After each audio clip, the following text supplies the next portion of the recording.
Shashi Tharoor on reviving India's rich cultural heritage. In a world where rapid technological advancements overshadow cultural heritage, Shashi Tharoor stands as a beacon of hope, urging us to reclaim our roots and preserve what truly makes us human. Let me tell you this, it's not just about history, it's about the soul of our nation. In his TED talk titled, Reviving India's Rich Cultural Heritage, Tharoor delves into the heart of what makes India unique and how we can breathe new life into its rich tapestry of traditions.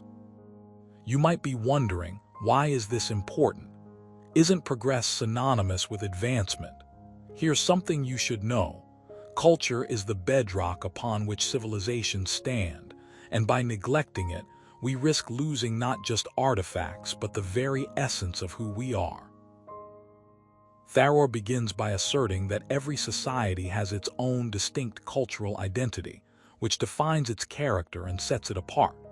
He argues that while modernization and globalization have brought numerous benefits, they have also led to the erosion of traditional practices and languages.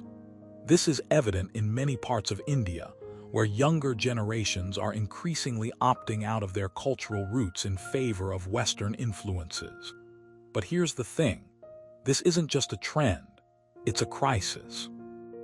As Tharoor puts it, we are not just losing traditions, we are losing ourselves.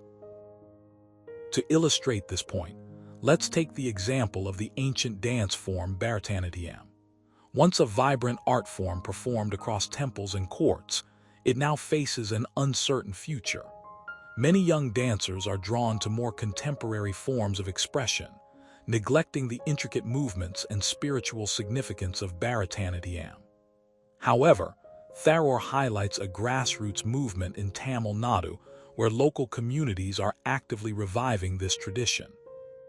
They organize workshops, festivals, and performances to keep this dance alive. Here's the lesson. When communities come together, they can make a significant difference. But it's not just about preserving existing traditions. Tharoor advocates for innovation within cultural practices. He points out that even as we celebrate our heritage, we must adapt it to contemporary contexts. For instance, he mentions the innovative use of digital media to spread awareness about traditional festivals and stories. This approach not only makes these events accessible to a wider audience, but also sparks interest among younger generations. It's a beautiful blend of old and new, showing that we don't have to choose between tradition and progress. Moreover, Tharoor emphasizes the importance of education in fostering cultural appreciation. He believes that schools and universities play a crucial role in teaching students about their cultural heritage. By integrating cultural studies into the curriculum, we can instill a sense of pride and responsibility in our youth. An anecdote from his own experience underscores this point. When he was a student, his school organized a week-long cultural festival, which included everything from traditional dance and music to language classes. Students were deeply engaged, and many expressed a newfound respect for their cultural background. This kind of immersive learning is essential for nurturing a culturally conscious generation. Another critical aspect highlighted by Tharoor is the need for inclusive policies that recognize and support diverse cultures. In India, there are over 2,900 officially recognized languages, each with its unique dialects and expressions. Tharoor calls for measures to protect these linguistic treasures, such as promoting bilingual education and ensuring access to resources for minority languages. By doing so, we ensure that no community feels marginalized and can contribute fully to our national identity. The preservation of cultural heritage also extends to environmental conservation. Tharoor draws parallels between the protection of ancient monuments and the care for natural landscapes. Just as we safeguard historical sites, we must also preserve the ecosystems that sustain our biodiversity. He cites the example of the Great Barrier Reef in Australia, a UNESCO World Heritage Site that serves as a sanctuary for countless marine species. Similarly, India boasts several protected areas like the Sundarbans and Kaziranga National Park, which harbor rare flora and fauna. By valuing and protecting these natural wonders, we honor both our cultural and ecological legacies. But perhaps the most compelling argument Tharoor makes is the economic benefit of cultural revival. He points out that tourism is one of the fastest-growing industries globally, and countries with vibrant cultural offerings attract millions of visitors annually. By revitalizing our heritage sites, museums, and festivals, we can boost local economies and create job opportunities.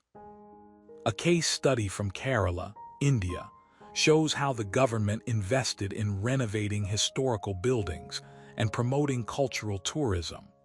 The result was not only a surge in tourist arrivals, but also a significant increase in employment in related sectors.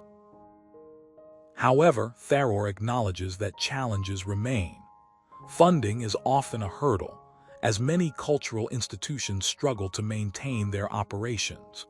He proposes solutions such as public-private partnerships and crowdfunding campaigns to raise necessary funds. Additionally, he calls for greater international collaboration, recognizing that cultural exchange can lead to mutual enrichment.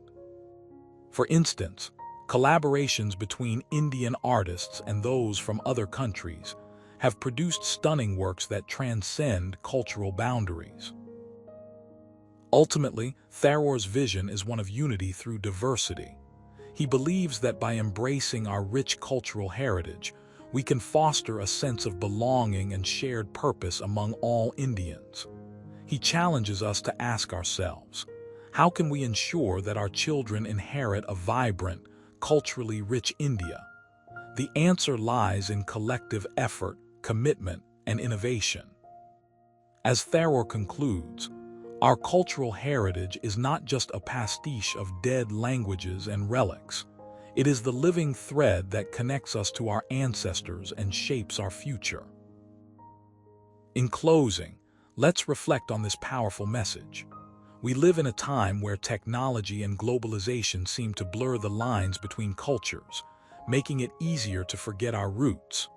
Yet, Tharoor's call to action reminds us that our cultural identity is as vital as our physical health. By taking small steps today, supporting local artisans, attending cultural events, learning about our heritage, we can contribute to a larger movement of cultural revival. Remember, the strength of a nation lies not just in its achievements, but in the depth of its soul. So, let us embark on this journey together, hand in hand, to revive India's rich cultural heritage.